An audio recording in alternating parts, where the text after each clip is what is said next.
Bonjour La Chapelle, mon nom c'est Philippe Bédard, je fais partie des pasteurs dans l'équipe créative de La Chapelle.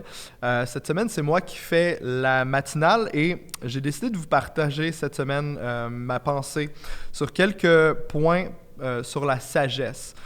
Donc, premièrement, j'aimerais commencer avec un message que j'ai intitulé La voix qui s'élève dans le chaos. Je ne sais pas si vous avez déjà entendu parler du métier de crieur public. C'est un métier qui est quand même très ancien, donc ça se passait aussi dans dans les temps bibliques, dans les villes.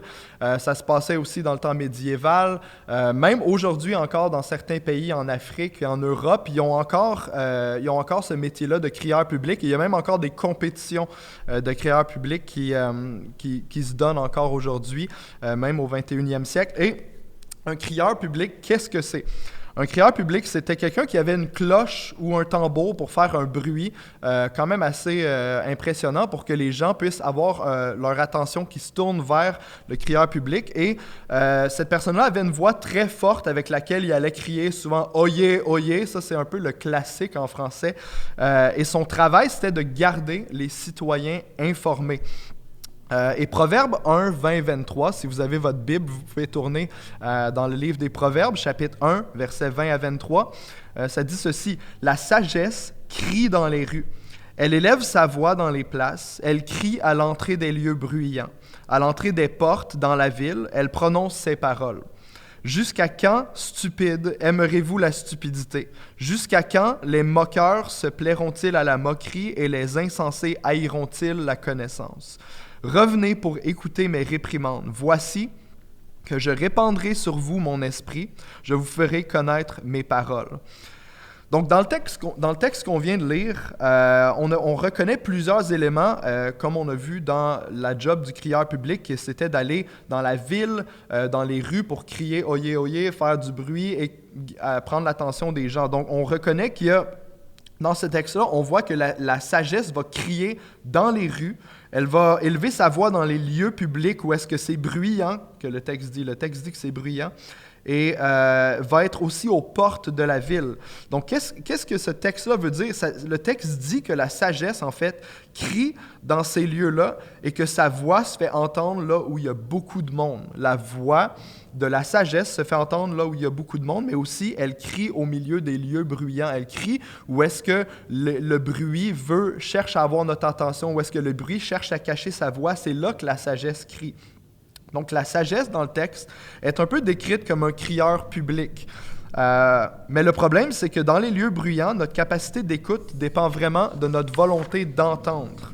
Donc, la sagesse veut te faire entendre ses instructions dans le chaos et dans le bruit de ta vie. Donc, le bruit de ta vie, c'est toutes ces choses-là qui sont les décisions à prendre, les craintes, les anxiétés, les défis auxquels tu fais face, les choses qui cherchent à prendre la place de Dieu dans ta vie. La sagesse, c'est ce que Dieu veut te donner pour que tu aies du succès dans tes entreprises. Mais pour comprendre la sagesse, il faut l'écouter.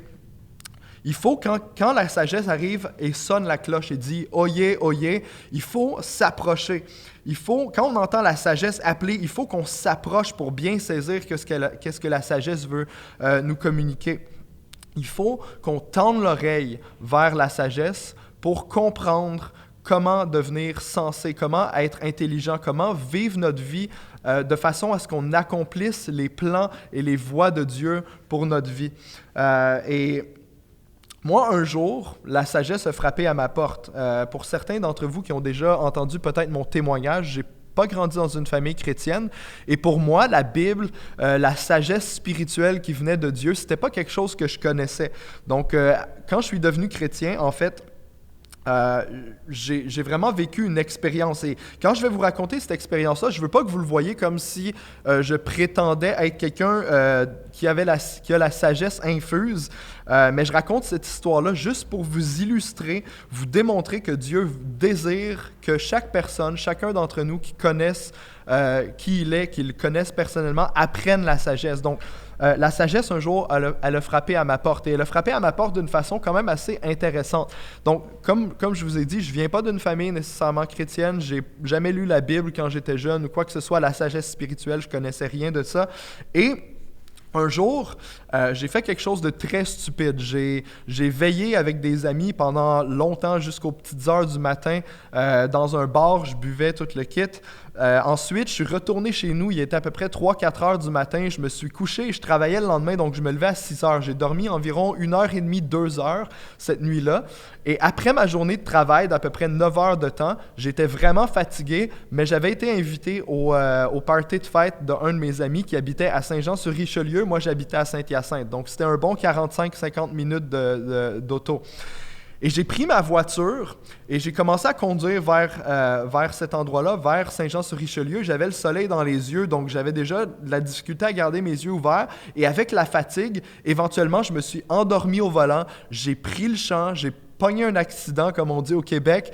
J'ai foncé dans des cônes de construction, comme on voit partout à Montréal. Et je me suis ramassé dans le fossé entre les deux autoroutes des deux sens. Et j'ai presque été dans le sens contraire. Donc, ça aurait été très mal pour moi, très mauvais. J'aurais pogné un accident très fatal à ce moment-là. Mais j'ai été sauvé par la grâce de Dieu.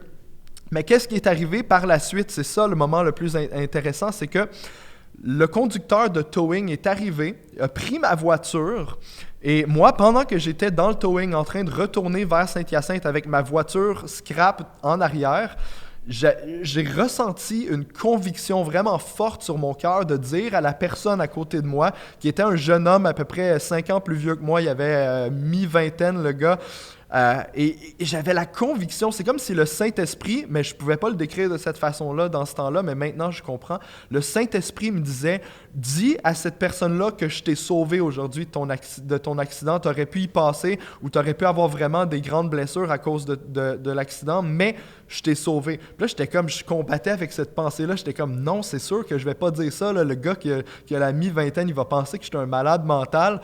Mais la conviction partait pas, la conviction restait, et c'est comme si le Saint-Esprit me disait, il faut que tu le dises, il faut que tu le dises. Fait qu'éventuellement, à un moment donné, je me suis tourné vers le gars, j'ai dit, écoute, tu vas peut-être me trouver bizarre, mais je veux juste te dire qu'aujourd'hui, Dieu m'a sauvé de cet accident-là. Puis je me demandais, peut-être dans ma tête, je suis comme, peut-être que Dieu veut que je l'évangélise, tu sais.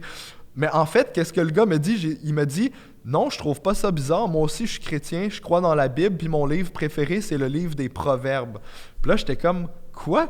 Puis il me dit, oui, ce livre-là parle de la sagesse. Puis là, il m'a invité très amicalement. Il me dit, écoute, tu devrais lire ce livre-là, ça t'enseigne sur la sagesse qui vient de Dieu. C'est un livre c'est un must si tu es chrétien. Il faut que tu lises ça, il faut que tu apprennes la sagesse. Et à partir de ce moment-là, j'ai demandé à Dieu, j'ai dit, Seigneur, donne-moi ta sagesse. Puis j'ai lu le livre des Proverbes, puis je le lis quand même de façon assez récurrente pour comprendre la sagesse de Dieu. Mais ça, c'est comment la sagesse a frappé à ma porte. C'est comment la sagesse est arrivée dans tout le tumulte, le bruit à l'intérieur de moi. Sonner la cloche, a dit « Oyez, oyez ». Puis c'est comme ça que Dieu a eu mon attention et me dit « Viens écouter la sagesse ». Donc, il y a 31 chapitres dans les Proverbes. Donc, mon invitation pour vous cette semaine, et je vous dirais même pour le prochain mois, c'est que les 31 chapitres des Proverbes, tu peux lire un chapitre par jour. Donc, je t'invite à lire un chapitre des Proverbes par jour pour les 31 prochains jours. Et je t'invite aussi, comme application de ce message-là, à juste t'humilier devant Dieu, à prier pour que Dieu t'éclaire sur ce que tu dois apprendre et sur ce que tu dois mettre en pratique pour apprendre la sagesse de Dieu.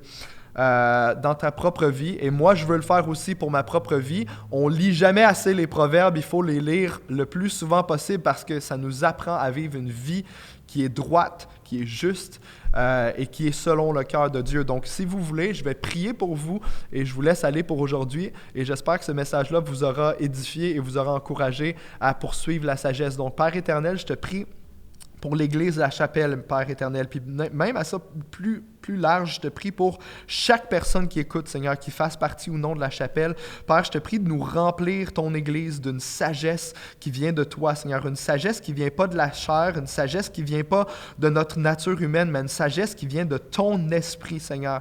Et je te prie, mon Dieu, qu'on puisse marcher dans l'intelligence illuminée par ton esprit et qu'on puisse prendre des décisions, Seigneur, qui vont glorifier ton royaume et qui vont t'apporter la gloire et qui vont magnifier ton nom vis-à-vis les gens qui sont autour de nous. Donc, c'est dans le nom de Jésus que j'ai prié, que ton nom soit béni. Amen et amen. Donc, on se voit demain à la chapelle.